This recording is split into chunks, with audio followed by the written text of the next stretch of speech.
பண்ண ஒரு தப்பால இருக்கிற இடத்த விட்டு பயந்து ஓடுற மாதிரி ஆயிடுச்சு. இத பயந்து ஓடுறதுன்னு நீயே எடுத்துக்கிற ராதிகா. உனக்கும் அங்க வேலைக்கு நிறைய ஹோப் இருக்குன்னு சொன்னல. இப்படி ஏதாவது ஒரு பொய் சொல்லி நம்மள நாமளே சமாதானப்படுத்திக்கிட்டாதான் உண்டு. ராதிகா போதுமா? உன்னோட ப்ரொஃபஷன் என்ன? டாக்டர் தொழிலுக்கு இருக்கிற டிக்னிட்டி என்ன? அதெல்லாம் விட்டுட்டு இப்ப நம்ம பண்ணிட்டு இருக்கிற காரியம் என்ன? ரொம்ப யோசிக்காத. ஒத்து வராத மனுஷங்களோட மல்லு கட்டிக்கிட்டு இருக்கிறத விட அவங்கள விட்டு விலகி இருக்கிறது நமக்கு தான் நல்லது. இந்த பிலாசபி எல்லாம் என்கிட்ட பேசாத. அந்த சந்திரகலா யாரு, நீ யாரு? நீ ஒரு டாக்டர்மா. உன்னை அவங்க மிரட்டி ஒரு பொய்ய சொல்ல வச்சிருக்காங்க. நீ சொன்ன ஒரு பொய்யால இப்போ நமக்கு மட்டும் கஷ்டம் இல்ல, பாவம் அந்த ரேவதியை பத்தி நீ யோசிச்சியா? ராதிகா, நான் யார பத்தி யோசிக்கிறதுக்கு முன்னாடி உன்னை பத்தி யோசிக்கணும். இந்த லைஃப்ல எனக்கு உன்னை தவிர வேற யாரும் முக்கியம் இல்ல. இதுக்கு மேல நீ எதையும் பேசாத. இல்லம்மா, என்னால இதெல்லாம் ஏத்துக்கவே முடியல. நான் இப்பவே போய் ரேவதி கிட்ட எல்லா உண்மையும் சொல்லி ஆகணும். கார்த்தி அண்ணா பாவமா. ராதிகா, நான் சொல்றேன்ல, அந்த சந்திரகலா நீ நினைக்கிற மாதிரி ஆள் கிடையாது. அவ ரொம்ப மோசமானவ. இதுக்கு மேல இங்க இருக்கிறது நமக்கு தான் ஆபத்து. பேசாம இரு. பரத், சொல்லுங்க மேடம். நீ என்ன பண்ற? கார் சர்வீஸ்ல இருக்கு, 2 நாள்ல ரெடி ஆயிடும். நீ கார் எடுத்துக்கிட்டு கோயம்புத்தூருக்கு வந்துரு. சரிங்க மேடம்.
ராதிகா, அங்க பாரு ரேவதி.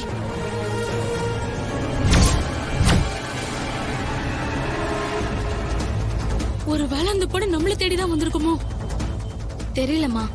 அம்மா, ரேவதியே நம்மள தேடி வந்திருக்காங்கன்னா இப்பவாவது நடந்த உண்மையெல்லாம் அவங்க கிட்ட சொல்லிடலாம். ராதிகா மறுபடியும் உளறிட்டு இருக்காத. ஆல்ரெடி நீ பண்ண காரியத்தினால நாம இருக்கிற இடத்த விட்டுட்டு வேற ஊருக்கு போறோம். இதுல நீ ரேவதி கிட்ட நடந்த விஷயத்த சொல்லிட்டேன்னு சந்திரகலாக்கு தெரிஞ்சதுன்னு வச்சுக்கோ, நம்மள சும்மாவே விட மாட்டா. அம்மா எனக்கு மனசாட்சி ரொம்ப உறுத்துதுமா. நம்ம பண்றது ரொம்ப தப்பு. நாம ஏமா ஓடணும்? இப்பவாவது ரேவதி கிட்ட எல்லா உண்மையும் சொல்லிட்டு போலாமா ப்ளீஸ்மா. இங்க பாரு ராதிகா, சந்திரகலா எவ்வளவு கொடூரமானவன்னு உனக்கு அவளை பத்தி தெரியாது. நீ அமைதியா இரு.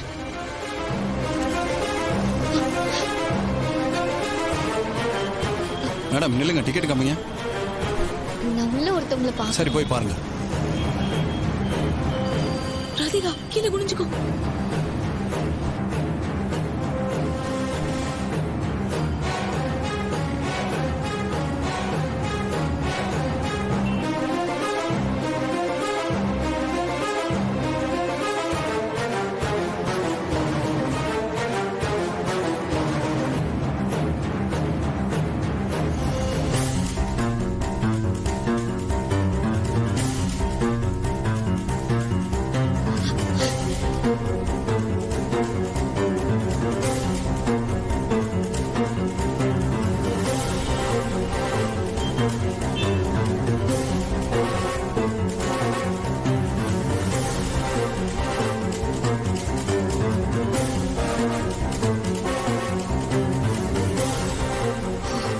அம்மா நம்ம பண்றது பாவமா. கார்த்தி அண்ணன் ரேவதி விட்டு பிரிஞ்சு இருக்கிறதுக்கு நாமளும் தான் காரணம். இதை எப்படியாவது இன்னைக்கே சரி பண்ணிடலாமா ப்ளீஸ்மா. சொல்றது கேளுமா, வாமா. வேணாம் ராதிகா, நீ அமைதியா இரு. எனக்கு நம்ம குடும்பத்தோட நிம்மதி தான் முக்கியம்.